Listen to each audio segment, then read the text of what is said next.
Another brilliant idea was suggested by the British Zionist League. The British Zionist League in 1930 came up with a great idea that in Australia there's a place called the Kimberley region in Australia. And that would be perfect for a Jewish homeland in Australia. So large, so incredibly large and spacious, and it was called the Kimberley region in Australia. And so they decided that was where the new homeland was going to be, 1930 in the Kimberley region of Australia.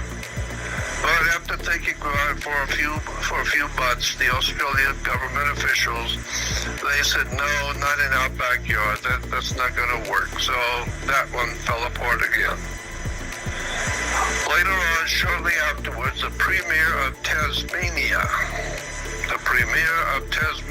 Robert Cosgrove, came up with a dazzling idea.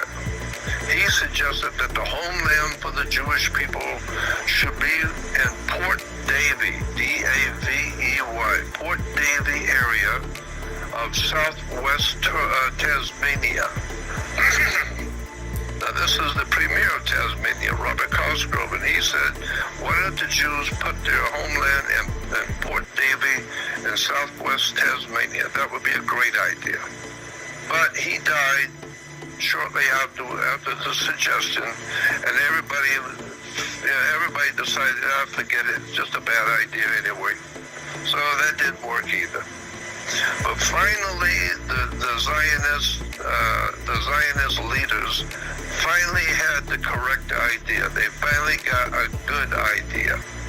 The Zionists, the Jews that were setting up the homeland for the Jewish people, God's chosen people, well, they decided this time they were going to go to the Lord. They were going to ask the Lord to help them. And so the Lord did help them, and their homeland was set up. So it was a smart thing. After trying so many times and falling through, they finally went to the Lord, and the Lord did help them set up the state of Israel. So the Zionists went to Lord Rothschild, their Lord Philippi the Rothschild.